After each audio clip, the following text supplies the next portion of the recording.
جنات کو علم غیب نہیں ہے، جنات کو کوئی کسی طرح کا علم غیب نہیں۔ جنات کے حوالے سے یہ ہے، تو جو بندہ یہ دعویٰ کرے کہ میرے ہاتھ میں جنات ہیں اور وہ خود ہی کوئی ایسے ڈھکوسلے مارتا ہو، کچھ باتیں کرتا ہو کہ میرے پاس یہ علم ہے، اس سے کون کہے گا کہ اس سے جا کر پوچھو اور اس کی اپنی تقدیروں کے معاملات اس سے شیئر کرو اور وہ آپ کو بتائے گا؟ یہ بہت بڑی جہالت ہے، اور کئی صورتیں اس کی کفر والی۔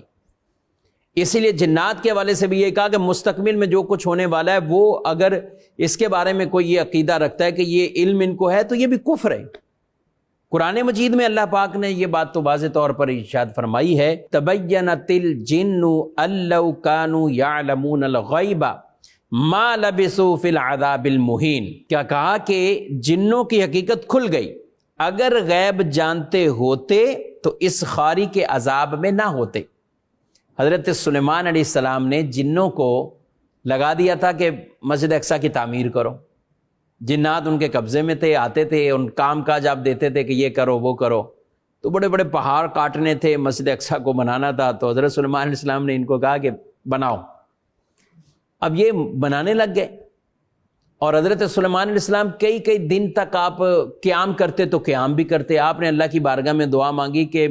چونکہ ان کے وصال موت کا وقت آ گیا تھا، تو انہوں نے دعا مانگی اللہ کی بارگاہ میں، میرا وصال، میری موت یہ جنوں کو نہیں پتہ چلے، ورنہ یہ کام چھوڑ دیں گے۔ تو ایک عصا ڈنڈا لیا، اس پر انہوں نے ٹیک لگائی، اور یہ قیام کی حالت میں تھے، نماز پڑھ رہے ہیں قیام کی حالت میں، اسی حالت میں ان کی روح نکال لی گئی، یعنی یہ وصال فرما گئے،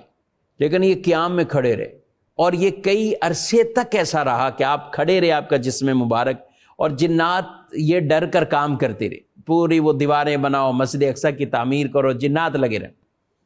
لیکن ایک دن پھر ایسا ہوا کہ وہ جو لکڑی جس سے آپ نے ٹیک لگائی ہوئی تھی، تو اس لکڑی کو دیمک نے کھا لیا، دیمک نے کھا لیا جسے ہم گھن لگنا کہتے ہیں، تو وہ کھوکھلی ہو گئی اور لکڑی ٹوٹ گئی، تو یوں آپ کا جسم مبارک نیچے تشریف لے آیا۔ تو جنات نے دیکھا اور کہا کہ یہ تو کب کے یعنی وصال فرما چکے ہیں، اور ہم اس کام میں لگے رہے،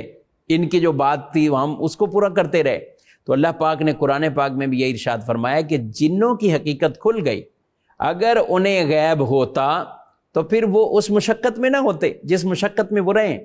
لہذا جنات کے پاس کوئی کسی طرح کا غیب کا علم نہیں ہے، تو جنات سے یہ چیزیں پوچھنا ہی حماقت ہے، بے وقوفی ہے، اور یہ چیزیں پوچھنا رشتہ آگے ہو جائے گا، نوکری مل جائے گی، یہ فلاں کام یہ ہو جائے گا، یہ ہو جائے گا، اگر تو اعتقاد معاذ اللہ یہ کہ یہ غیب کا علم رکھتے ہیں تو یہ کفر ہے، پھر یہ کفر ہے، سخت ترین اس کا حکم ہے۔ حالانکہ یہ پہلے یہ بھی بات بیان فرمائے گی کہ جنات آسمانوں کی طرف جاتے تھے اور یہ فرشتوں کی ہونے والی کچھ گفتگو کو سنتے تھے، اور اس میں سے کچھ بات ان کو پتہ چل جاتی تھی، آدھی باتیں جھوٹ ملا کر آگے لوگوں کو یہ بتاتے۔ پھر نبی کریم صلی اللہ علیہ وسلم جب دنیا میں مبعوث ہوئے، تشریف لے آئے، تو ان کا یہ جانا بھی بند ہو گیا، ان کو فرشتے اوپر سے مارتے ہیں،